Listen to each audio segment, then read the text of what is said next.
And welcome back. And yes, we have got a big game on this afternoon. It's preliminary final day. Cutthroat. One side goes through to the grand final. The other side, it's good night for 2011. They have to move through. The 94.7 match of the day. Yes, it's a preliminary final.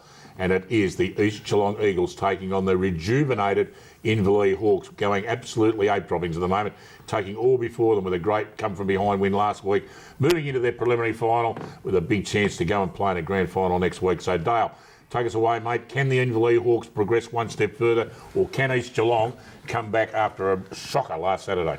Well, I'll tell you what, if Inverleigh can carry their energy through from that last quarter, and if you looked up at their club rooms after the game, you could see about 300 or 400 people outside their club room still wanting to get in there to congratulate the workload that they produced. As you said, Dean Muir, Clayton Trotter, David Peel, Brad Nelson, James Hybens, Zach Higgleton up forward, and even Ansell really worked hard in that last quarter and really got his hands on some balls. So look, they have got a great balance in their side.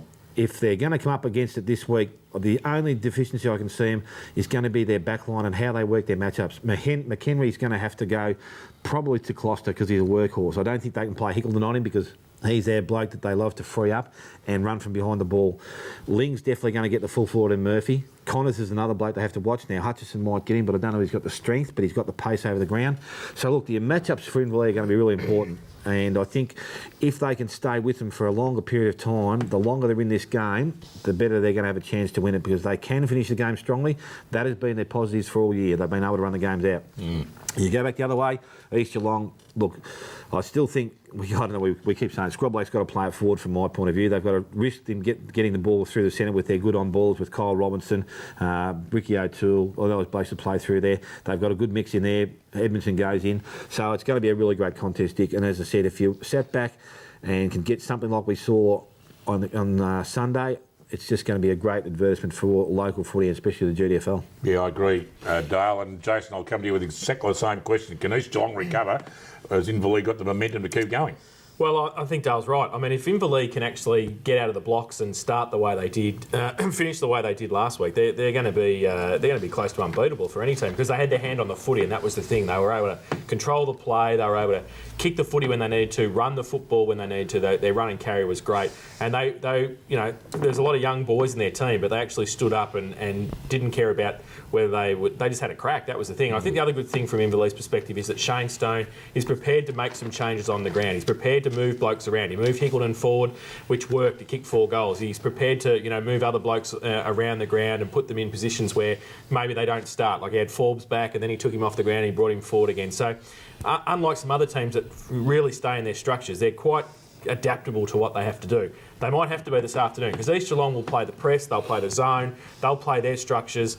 We've been saying for a few weeks about Scrobelac. He really has to take one game by the scruff of the neck, I'd say, to get them there, to make sure that he has an influence across the whole game. He's great in the ruck, but last week Bellpost Hill, they really roved off him well, and they read his play, and they counteracted the play of Scrobelac in the ruck. So they're going to have to come up with something else there, I think, the Eagles. But, they've got some class players. Edmondson, Robertson, Power through the middle with Scrobelac, Murphy up forward, Gloucester. Their back line's pretty settled with Primke. So, they played a good team, Bellpost Hill. So it'll be interesting to see how they go. Guys, just jointly, obviously Lucas Murphy, the Whitley medalist, is in fantastic form and finals footy doesn't seem to bother him too much. Who's going to go on him and what would you be doing to counteract his performance? Well, as I said, Brent Ling will definitely go into the start of the game. I think he's their key to their back line because I think the other structures will have to work that way. I'm not too sure they'd play Zach Higgleton. As I said, he's got to be their loose man or their bloke that they can just free up and create that run from the half-back line. Lucas Murphy does work up the ground a fair bit and he's not afraid to get up through the centre-half forward or even up to the wings and get possession of the ball. But they know they've got blokes back behind them. And as I said, you've got running players in Power, Connors, that are really I suppose handy. Connors, I don't think has played his best football in the finals just yet. He's a great forward crumbing, but as I said, with Scrobelac going forward, it just creates that extra tall that someone has to match up on, which will really make Inverleigh work, and that means probably forwards may have to go back again and play on him. But I just think every time he goes down there, he creates an opportunity for the opposition, for his teammates. And you only need blokes like Ricky O'Toole just cruising past, getting the ball off tops of packs, and they can sum up this game pretty quickly themselves. So as I said, while we've labelled most of this stuff towards Inverleigh and their performance last week, East Geelong have also got that clinical finish that they can put sides away very quickly if they have to. And the first half is going to be very important for both sides. It is a great setup when you think about it, Jason. The 2011 Team of the Year from you guys are selected, and basically you got Brent Ling at full-back and the full forward for 2011 at full forward. So it's going to be a nice little game. It will be, and at the other end, obviously there will be, for Zach Eagleton. No, there'll be Ansell probably Joe Ansell, for Inverleigh. So and who's going to get the job on him? Whether it's Andrew Hill, probably will go to him first. But his influence last week was really crucial as well as Hickleton. He took a lot of marks across half forward.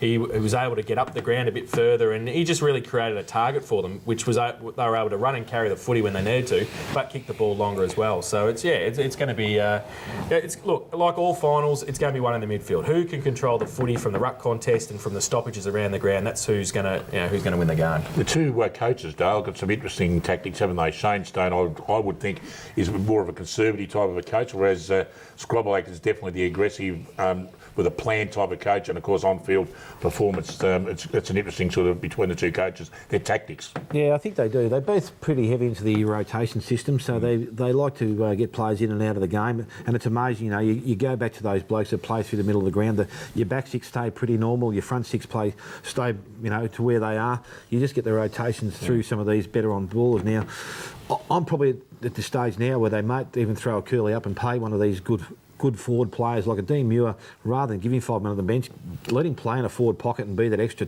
quick marking option they've got down there, because he can take a mark and he's a pretty good reliable kick. David Peel's also in that same boat. Prendergast, I think, went and played forward last week. So the options for both these sides are enormous, I reckon. And as I said, you get to this stage of the year and you really expect something to happen. Luke Nyko on screen there at the moment, he's another bloke that can go forward and provide that tall option, which again makes Inverleigh stretch their defensive end as well. So look, it's going to be a game of cat and mouse, and I've got no doubt that both sides will try and test each other out early. It'll just be whether, which team can get into their groove, get into their run and settle themselves and make sure that this game is obviously for a grand final. But tomorrow they wake up, it's all over and done. One down, and one goes to the grand final. Well, it's going to be a fantastic afternoon indeed. If you can't get out there, folks, tune in to 94.7 The Pulse, your home of country football, for a great broadcast of the game. And of course, next week, are we getting excited? And you'll be getting excited too at home, folks, because it will be a live telecast of the grand final from St Albans next Saturday afternoon. There it is on Channel 31, Digital 44. It'll be a big one, and we'll make sure we get out there, and I hope you enjoy it the afternoon indeed there. But we're going to get over a preliminary final this afternoon. Thanks, Jace. Thanks, Dale, and we look forward to it. Get out there to St Albans Park and see a fantastic game of local country football. We'll see you all again next week for grand final day. See you later. Bye-bye.